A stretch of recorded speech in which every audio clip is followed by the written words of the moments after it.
அனைவருக்கும் வணக்கம். மேடையில் இருக்கிற எல்லாருக்கும், இங்கே வந்திருக்கிற எல்லாருக்கும், ரத்த சரித்திரத்துக்கு அப்புறம் இது என்னோட அடுத்த படம்னு சொல்லலாம். அண்ட் சாக் சாருக்கு ரொம்ப ரொம்ப நன்றி சார். இந்த மாதிரி ஒரு நல்ல படத்தை வந்து நீங்கள் producing it and you releasing it. So ரொம்ப ரொம்ப சந்தோஷமா இருக்கு. அண்ட் முன்னாடி இந்த படம் வந்து and obviously as Global One Productions and Dwarakish sir கன்னடால மிகப்பெரிய ஒரு ஆக்டர் கம் அவரோட பேனர்ல நடிக்கிறதுக்கு ரொம்ப ரொம்ப சந்தோஷமா இருக்கு. ஃபர்ஸ்ட் குமார் சாரோட ஏற்கனவே நான் அந்த கன்னடா படம் அவரோட ஃபர்ஸ்ட் கன்னடா படம் விஷ்ணுவர்தனா அதுல நடித்தேன். இந்த படம் வந்து குமார் சார் வீட்டுக்கு வந்து ஏற்கனவே நான் இந்த அலோன் தாய் படம் நான் ஏற்கனவே முன்னாடி ஒரு 2 வருஷத்துக்கு முன்னாடி நான் பார்த்துருந்தேன். ஸோ இதை வந்து நம்ம சவுத்துக்கு நாங்கள் பண்ணுறோம். ஆனால் ஆப்வியஸ்லி எங்கள் கல்ச்சருக்கு கொஞ்சம் டிஃப்ரெண்ட்டாக இருக்கும்னு எல்லாம் சொல்லி அந்த என்ன சேஞ்ச் பண்ணியிருக்காங்கன்னு எல்லாம் குமார் சார் வந்து வீட்டுக்கு வந்து சொன்னார். இமீடியட்லி நான் சொன்னேன், நான் ரெடி சார், எனக்கு இந்த மாதிரி ஒரு படம். பிகாஸ் ஆப்வியஸ்லி என் கரியர்லேயே இது ஃபர்ஸ்ட் டைம் இந்த மாதிரி ஒரு கன்ஜாயின்ட் ட்வின்ஸ். பிகாஸ் யூஸ்வலாக ஒரு டபுள் ரோல்னு சொன்னாலே யூனோ ட்வின்ஸ் வந்து செப்பரேட் ஆயிருப்பாங்க. அதுக்கப்புறம் கொஞ்சம் ஒரு வருஷத்துக்கு அப்புறம் ஒரு 20 வருஷத்துக்கு அப்புறம் 2 பேரும் மறுபடியும் வந்து ஆமாம் ட்வின்ஸ்ன்னு சொல்லி அந்த மாதிரி நிறைய பார்த்துருக்கோம் நம்ம. ஆனால் இந்த மாதிரி ஃபர்ஸ்ட் டைம் ஒரு கன்ஜாயின்ட் ட்வின் ஒரு கதையை சொல்லும்போது ஃபர்ஸ்ட் டைம் இந்தியன் ஸ்க்ரீனில் வந்து ஸ்டோரி ஆஃப் 2 கேர்ள்ஸ். அப்போ 2 கேர்ள்ஸும் நீங்க ஒரே டைம்ல பாப்பீங்க. ஸோ இது சொல்லும் போது எனக்கு ரொம்ப ரொம்ப ஒரு சேலஞ்சா எடுத்தேன். சரி என்ன மாதிரி பண்ணலான்னு எல்லாம் சொல்லி ஒரு லுக் டெஸ்ட் எல்லாம் பண்ணி ஒரு கேரக்டருக்கு இந்த மாதிரி ஒரு கெட்டப் கொடுக்கலாம், இன்னொரு கேரக்டருக்கு இந்த மாதிரி கெட்டப் கொடுக்கலான்னு எல்லாம் சொல்லி அண்ட் கிட்டத்தட்ட ஆல்மோஸ்ட் எவ்ரிடே குமார் சாருக்கும் எனக்கும் டிஸ்கஷன் நடந்துட்டே இருக்கும். சீன்ஸ் எல்லாம் ஷூட் பண்ணிட்டு இருக்கும்போது இல்லை சார் இந்த மாதிரி சொன்னா கரெக்டா இருக்கும், இல்லை இந்த மாதிரி இருந்தா கரெக்டா இருக்கும்னு எல்லாம் சொல்லி. ஸோ கண்டிப்பா டே அண்ட் நைட் நாங்க வந்து ரொம்ப ரொம்ப கஷ்டப்பட்டிருக்கோம். அந்த மாதிரியே இந்த படத்துக்கு ஆக்சுவலி பாத்தீங்கன்னா சாங்ஸ்ன்னு அப்படி தேவை இருக்கல. பட் அதுக்கப்புறம் சுந்தர் சி பாபு வந்து அவர் ரொம்ப அருமையா சாங்ஸ் கொடுத்துருக்காரு. இதுக்கு சிச்சுவேஷன்ஸ்க்கு ஏத்த மாதிரி சாங்ஸ் இருக்கு, அவுட் ஆஃப் த ப்ளூ மாதிரி சாங்ஸ் ஒண்ணுமே இல்லை. ஸோ ரொம்ப அருமையா கொடுத்துருக்காரு. அண்ட் நாங்க எல்லாருமே ரொம்ப ரொம்ப கஷ்டப்பட்டிருக்கோம் இந்த படம் பண்ணறதுக்கு. ஸோ கண்டிப்பா உங்களுக்கு எல்லாருக்கும் பிடிக்கும், அந்த அளவுக்கு நாங்க கஷ்டப்பட்டிருக்கோம். ஸோ ப்ளீஸ் எங்களை எல்லாரும் வாழ்த்துங்க. பிகாஸ் திஸ் டெஃபினெட்லி இது ஒரு கண்டிப்பா ஒரு த்ரில்லர் ஜான்ரா தான் இது. ஆனா all I can say is because நான் டப்பிங் பண்ணியிருந்தேன். அந்த டப்பிங் பண்ணும்போது நான் பார்க்கும்போது எனக்கு ரொம்ப சந்தோஷமா இருந்தது. ஐயோ இந்த மாதிரி இருக்கா அந்த படம், எனக்கே டப்பிங் பண்ணும்போது எனக்கே இப்படி இருந்ததுன்னா கண்டிப்பா உங்களுக்கு பார்க்கும்போது உங்களுக்கு எல்லாருக்குமே கண்டிப்பா பிடிக்கும். So all I can say நாங்கள் எல்லாரும் ரொம்ப கஷ்டப்பட்டிருக்கோம். ஸோ ப்ளீஸ் சப்போர்ட் பண்ணுங்க, என்கரேஜ் பண்ணுங்க. And Kumar sir thank you so much இந்த படம் கொடுக்கறதுக்கு. ஐ ஹோப் இந்த படம் வந்து உங்க எக்ஸ்பெக்டேஷனை நான் மீட் பண்ணியிருக்கேன்னு நினைக்கிறேன். And that's all I can say. Thank you very much. அனைவருக்கும் வணக்கம். பத்திரிகையாளர்கள் மேடையில் அமர்ந்திருக்கும் திருவிழப்பெருங்கள் அனைவருக்கும் வணக்கம். சாக் சார் சொன்னார், என்னால் ஐயப்பன் கேட்டார், ஐயப்பன் கேள நான் கேட்டேன் நான். ஆனால் 2 பேரும் ஒன்றா தான் இருக்காங்க. டெஃபினட்டாக உங்கள் 2 பேர்த்தினால இந்த தமிழ் சினிமா டெஃபினட்டாக நல்லாயிருக்கும். அதுவும் முக்கியமாக சின்ன படங்கள் வந்து டெஃபினட்டாக நல்லாயிருக்கும். உங்களோட போராட்டம் வந்து வீண் போகாது. உங்களோட நல்ல மனசுக்கு கண்டிப்பாக இந்த சாக்ஸ் பிக்சர்ஸும் நீங்கள் வெளியிடுற அனைத்து படங்களும் மிகப்பெரிய வெற்றி பெறும். பர்சனலி எனக்கு வந்து அவங்க வந்து சன்னில் இருக்கும்போது என்னோட படங்கள் ப்ரொமோஷன்ஸ் ஆகட்டும், இல்லை நான் ஒரு ஃபோன் பண்ணால் போதும், சார் இந்த ப்ரோக்ராம் பண்ணால் நல்லாயிருக்கும் ப்ரொமோஷனுக்கு பார்த்து அந்த ஒரு ப்ரோக்ராம் கொடுத்து, இல்லை தம்பிதுரை சார் ஆகட்டும் எனக்கு வந்து ஒரு மிகப்பெரிய சப்போர்ட் கொடுத்துருக்காங்க. ஸோ டெஃபினட்டாக நீங்கள் எடுக்கிற படங்களும் வெளியிட படங்களும் மிகப்பெரிய வெற்றி அடைன்னு நான் ஆண்டுன்னு நினைக்கிறேன். ஓகே, எல்லாருக்கும் என்னோட வணக்கம். மேடையில் இருக்க பெரிய பிறக்கும் சாக்ஸ் சாருக்கு என்னோட மனமார்ந்த வாழ்த்துக்கள் தெரிவிச்சுக்கிறேன். சும்மா ஒரு சின்ன விஷயத்தில் இறங்க மாட்டார் சாக்ஸ் சார். சார்லத்தாவோட ட்ரெய்லர் பார்க்கும்போது எனக்கும் தெரிஞ்சுது இது க்ளீன் ஹிட். ஏன்னா இப்படி ஒரு ஜானரில் இது வரைக்கும் இந்தியாவில் படம் வந்தது இல்லைன்னு சொல்கிறாங்க. ஸோ சார்லத்தா டீம் அத்தனை பேருக்கும் என்னோட வாழ்த்துக்கள் தெரிவிச்சுக்கிறேன். ஐயப்பன் சாரை பற்றி சொல்லணும். நான் படம் எனக்கு இப்போ ரிலீஸ் பண்ணி கொடுத்துருக்காரு. ஐயப்பன் சாருக்கு கரெக்டாக ஒரு 10 நாள் தான் டைம் கொடுத்தேன். லாஸ்ட் மினிட்ல சார் நீங்கள் ரிலீஸ் பண்ணி கொடுங்கன்னு சொல்லி சொன்னேன். பிரம்மாண்டமாக இன்றைக்கி வந்து 175 தியேட்டர் பண்ணி ரொம்ப ஜென்யூனாக எனக்கு ரிப்போர்ட் கொடுத்துட்ருக்காரு. இன்னும் நிறைய படங்கள் ஐயப்பன் சார் வந்து தமிழ் படங்கள் வாங்கி ரிலீஸ் பண்ணணும்னு நான் வாழ்த்துறேன். கண்டிப்பாக ஒரு பெரிய டிஸ்ட்ரிபியூட்டராக ஃபியூச்சரில் வருவார் நம்பிக்கை இருக்கு எனக்கு. ஆல்ரெடி அவர் சாதிச்சிட்டாரு. இன்னும் நிறைய ப்ரொடியூசர்ஸ் அவங்களை அணுகி நீங்கள் வந்து படத்தை ரிலீஸ் பண்ணலாம். இந்த படம் சாருலதா ரஞ்சன் சார் சொன்ன மாதிரி 14th or 17th தெரியல சார், எப்போ வந்தாலும் கண்டிப்பாக ஹிட் ஆகும். I wish you all the best. Thank you. அனைவருக்கும் பணிவான வணக்கங்கள். சாக்ஸ் சார் வெல்கம் பேக். ரொம்ப சந்தோஷமாக இருக்குது. அவர் எந்திரன் முதல் பாடல் நான் எழுதினப்போ அவங்க ஆடியோ லான்ச்சில் மலேசியாவில் அவர் மீட் பண்ணேன். திருப்பி அவர் இங்கே வந்திருக்காருன்னு ரொம்ப சந்தோஷமாக இருக்குது. சாருலதா வந்து ரொம்ப ஒரு அழகான ஒரு த்ரில்லர். இது வந்து ப்ராப்பராக ரைட்ஸ் வாங்கிக்கிட்டு முறைப்படி ரைட்ஸ் வாங்கிட்டு பண்ணதுக்காகவே முதல்ல வந்து இந்த டீம் எனக்கு நான் நன்றி தெரிவிச்சுக்கிறேன். இந்த படத்தில் பாடல்கள் வந்து சேலஞ்சிங்காக இருந்துச்சு. ரொம்ப அழகான மியூசிக். சுந்தர் சி பாபு வந்து ரொம்ப நல்ல மெலடிஸ் கொடுத்துருந்தாரு. 3 மெலடிஸ் எனக்கு நல்ல மெலடிஸில் ஒர்க் பண்ணும்போது எப்பவுமே சந்தோஷமாக இருக்கும். அது மட்டும் இல்லாமல் இதில் கான்செப்டும் ரொம்ப நல்லா இருந்துச்சு. ஒட்டி பிறந்த இரட்டை குழந்தைகள், அவங்க 2 பேரும் வளர்ற சூழலை வந்து பற்றி பாடல். ஒட்டி பிறந்ததுனால எல்லாருமே வந்து அது வந்து அவங்கள ஒரு ஏலியன் மாதிரியே பார்க்குற ஒரு சூழ்நிலை இருக்கும்போது ஒட்டி பிறக்கிறதுனால இருக்கிற அட்வான்டேஜஸ்லாம் என்ன, அதோட நன்மைகள்லாம் என்ன அப்படின்னு சொல்கிற மாதிரியான ஒரு பாட்டு.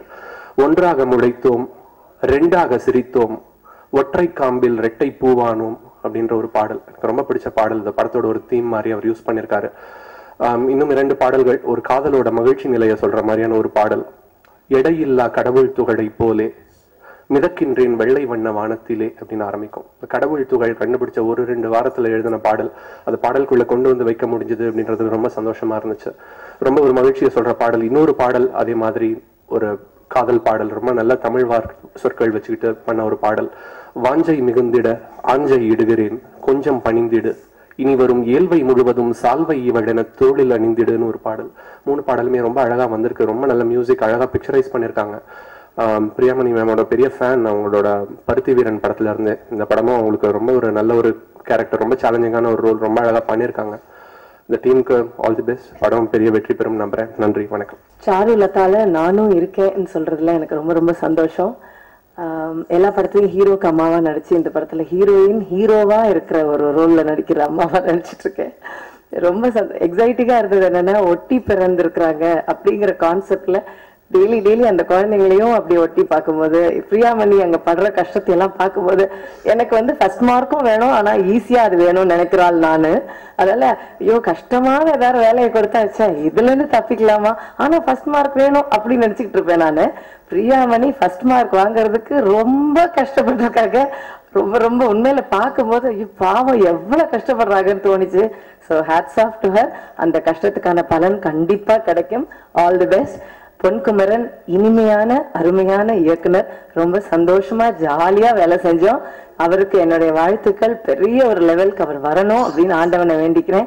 பெரிய ஒரு ப்ரொடக்ஷன் சாக்ஸ் அவர்கள் ஃபர்ஸ்ட் டைமா வெளியே கொண்டு வர்றாங்க. அவருக்கும் என்னுடைய வாழ்த்துக்கள். இந்த படம் பெரிய வெற்றி அடையணும்னு ஆண்டவனை பிரார்த்திக்கிறேன். நன்றி. உள்ளத்தில் உண்மை ஒளி உண்டாயின் வாக்கினிலே ஒளி உண்டாம். வருகை தந்திருக்கும் அனைவருக்கும் என்னுடைய பணிவான வணக்கங்கள்.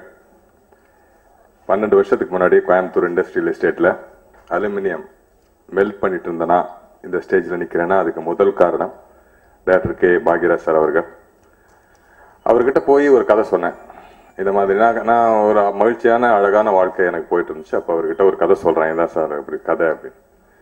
நீங்க சினிமாவில் வந்தீங்கன்னா பொழைச்சிக்குவீங்க பொன்குமரன் சொன்னார். சினிமாவில் நீங்க வந்தீங்கன்னா பொழைச்சிக்குவீங்க அப்படின்னு நீங்க சொன்னீங்களா சார் ஒரு வார்த்தை. அந்த வார்த்தையில் தான் சார் நான் நிற்கிறேன். அந்த வார்த்தை எனக்கு கொடுத்த நம்பிக்கை. யாரோ ஒரு மனிதன் ஒரு மணி நேரத்துக்கு முன்னாடி சந்திச்ச ஒரு மனுஷன் சொன்ன ஒரு கதையை வச்சுக்கிட்டு அவன் இந்த துறையில வந்தா பொழைச்சிக்குவான் அப்படின்னு எப்படி சார் உங்களால நம்ப முடியுது? அந்த அந்த அந்த உங்களுடைய தன்மை எத்தனையோ பேரை வாழ வைக்கும் சார். நன்றி. சினிமாவுக்கு வர எல்லாருக்குமே பெரிய பெரிய படங்கள் பண்றதுக்கும் பெரிய இயக்குநர்கள்ட்ட சேர்ந்து வேலை செய்யறது வாய்ப்பும் கிடைக்கிறது இல்லை. எனக்கு அந்த வாய்ப்பு கிடைச்சது. நான் அடுத்து ரவிக்குமார் சார் கிட்ட போய் சேர்ந்தேன். எனக்கு டைரக்டர் ரவிக்குமார் பத்தி சொல்ல தெரியல. ஆனா தசாவதாரம் படத்துல வேலை செய்யும் போது நான் வீட்டுல தூங்கிட்டு இருப்பேன். ராத்திரி 2 மணிக்கு இல்ல ராத்திரி 3 மணிக்கு திடீர்னு தூக்கத்துல சார் அப்படின்னு எந்திரிப்பேன். என் ஒய்ஃப் பொண்ணெல்லாம் சிரிப்பாங்க. என்னாச்சுப்பான்னு கேட்பா பொண்ணு. ஸோ அப்படி திருப்புக்கு என்ன கூப்பிட்ட மாதிரி பொன்குமரன் அப்படின்னு கூப்பிட்ட மாதிரியே இருக்கும். திடீர்னு நடுராத்திரி முடிச்சு பார்ப்பேன். ஏன் அப்படி நான் நடந்துக்கிட்டேன்னு நினைக்கிற போது நீங்க அவ்வளவு இடம் எங்களுக்கு கொடுத்துருக்கீங்க. வேலை செய்யற போது எங்களுக்கு அவ்வளவு வாய்ப்புகளை கொடுத்துருக்கீங்க. இந்த வேலையை செய்ய, அந்த வேலையை செய்ய, இதை படி, அதை படி, இதை எழுதி வச்சுக்கோ, இதை மார்க் பண்ணிக்கோ, கான்சன்ட்ரேட் பண்ணு அப்படின்னு எங்களை வளர்த்துருக்கீங்க சார். உங்களோட வேலை செஞ்ச அந்த சில ஆண்டுகள் என் வாழ்க்கையிலே ஒரு நல்ல பொற்காலம் சார். அதை கடைசி வரையை நான் மறக்க மாட்டேன் சார். நன்றி. அடுத்ததா திரு துவாரகேஷ் சார், எனக்கு கன்னடத்துல படம் வாய்ப்பு கொடுத்தாங்க. நான் இங்க படம் ஆதவன்ல வேலை செஞ்சுட்டு அதுக்கப்புறமா கன்னடத்துல ஒரு படம் அவர் துவாரகேஷ் சார் பார்த்து ஒரு கதை சொன்னேன்.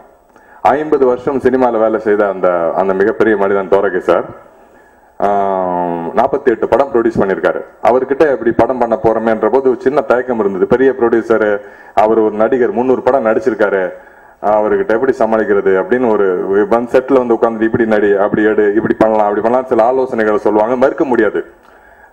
தயக்கத்தோட ஒத்துக்கோ அங்க போனேன், செட்டுக்குள்ள போனேன். ஆனால் 73 நாள் ஷூட்டிங், ஒரு நாள் கூட என் செட்டுக்குள்ள வந்து இப்படி பண்ணலாமே அப்படி பண்ணலாமே ஒரு ஆலோசனை சொன்னதில்லை. மிஸ்டர் துவாரகேஷ் சார் இப்ப நம்மளோட இந்த ஸ்டேஜ்ல இல்ல, உடம்பு சரியில்லை, வர முடியலன்னு காலைல போன் பண்ணாரு. அவரு ஒரு புதுசா முதல் முறையா படம் பண்ண வந்த ஒரு டைரக்டர் மேல அவர் வச்ச நம்பிக்கை தான் அந்த படம் மிகப்பெரிய வெற்றி படமாச்சு. அதுக்கப்புறம் உடனே அடுத்த படம் எனக்கு கொடுக்குறாரு. அவருக்கு என்னுடைய பணிவான நன்றிகள், வணக்கம். அவரோட பையன் திரு யோகேஷ் 4 வருஷத்துக்கு முன்னாடி ஒரு கதை கேட்கிறாரு. நான் தசாவதாரம் வேலை செஞ்சுட்டு இருக்கும் போது அவரை பார்த்து ஒரு நாள் ராத்திரி ஒரு கதை சொல்றேன். சார் இந்த மாதிரி எங்கிட்ட ஒரு கதை இருக்கு, கன்னடத்துல யாராவது பண்ணலாம் சார்னு கதை சொன்னேன். கதையை கேட்டுட்டு அப்படி விட்டாரு. 4 வருஷத்துக்கு முன்னாடி சொன்ன கதை. அதுக்கப்புறம் 2 வருஷத்துக்கு முன்னாடி கூப்பிட்டாரு, ஒரு நாள் வாங்கன்னு கூப்பிட்டாரு. நான் போய் இறங்கினேன். நேரம் ஒரு ஹீரோட கூட்டிட்டு போனாரு. நான் ஹீரோ சுதீப் அவர்கிட்ட கூட்டிட்டு போய் அந்த கதையை சொல்ல சொன்னாரு. கதையை சொன்ன 1 மணி நேரம் கதை சொன்ன உடனே அவர் நான் நடிக்கிறேன்னு ஒத்துக்கிட்டாரு. உடனே ப்ராஜெக்ட் சைன் ஆச்சு. அந்த படம் போன வருஷம் டிசம்பர் 8 கன்னடத்தில் வெளியாகி மிகப்பெரிய வெற்றி படமா வந்தது. 4 வருஷத்துக்கு முன்னாடி சொன்ன கதையை ஞாபகம் வச்சு உடனே அதுக்கு ஒரு ப்ராஜெக்ட், அது இது வெற்றி ஆகும்னு சொல்லி தெரிஞ்சு என்ன டைரக்டர் ஆக்கின மிஸ்டர் யோகேஷ்க்கு நான் நன்றி கடன் பட்டிருக்கேன். நன்றி மிஸ்டர் யோகேஷ். அதுக்கப்புறமா mister Ramesh Krishnamurthy alone rights, Thai film அலோனோட ரைட்ஸை வாங்கி கையில வச்சிருக்காரு. அவர் வந்து இந்த படத்தை போட்டு காமிச்சு படம் எப்படி இருக்கு பாருங்கன்னாரு. அவர்கிட்ட என்னோட கன்னட படத்தை காட்டினேன். படம் பார்த்துட்டு அவருக்கு ரொம்ப சொன்னா இருக்கு, நல்லா பண்ணிருக்கீங்கன்னு சொன்னாரு. கமர்ஷியலா இருக்கும், அது ஃபுல் அல்டிமேட் கமர்ஷியலா இருக்கும். நான் அந்த படம் பண்ணும்போதெல்லாம் ஷார்ட் எடுக்கும் போதெல்லாம் நினைச்சுப்பேன், ரவிக்குமார் சார் வந்தா இந்த எப்படி எடுப்பாரு, இதை ரவிக்குமார் சார் எப்படி பண்ணுவாரு, இப்படியே நான் யோசிச்சுட்டே இருப்பேன். அந்த படத்தை பார்த்துட்டு இல்ல உங்க டைரக்டர் பேரை காப்பாத்துறீங்க சார், கதை சார் இல்ல பாக்கியராஜ் சார் பேரை காப்பாத்திட்டீங்கன்னு சொல்லுவாரு. அப்புறம் அவரு இந்த படத்தை அலோன் படத்தை காமிச்சு இந்த படத்தை நீங்க பண்றீங்களான்னு கேட்டாரு. அவர் சொன்னாரு, பி வாசு சார் இந்த படத்தை பண்றதுக்கு தயாரா இருந்தாரு, பிரியதர்ஷன் சார் இதுக்கு ஒரு வருஷம் ஸ்கிரீன் பிளே பண்ணி வச்சிருந்தாங்க. பட் இந்த படத்தை ஆரம்பிக்க போற நேரத்தில் அவங்களுடைய தேதிகள்ல வேற ஷூட்டிங்ல பிஸியா இருந்தாங்க. இதை நீங்க பண்றீங்களா அப்படின்னு கேட்டபோது ஒரு சின்ன தயக்கம் இருந்து, ஆனா என்ன நம்பி இவ்வளவு பெரிய பொறுப்பு ஒப்படைக்கலாம்னு நீங்க நினைச்ச போது அந்த நம்பிக்கை நான் காப்பாற்றணும்னு நினைச்சேன். ரவிக்குமார் சார் சொன்ன மாதிரி அவர்கிட்ட நான் ஒழுங்கா பாடம் கத்துக்கிட்டேன், இதை பண்ண முடியும்ன்ற நம்பிக்கை எனக்கு இருந்துச்சு.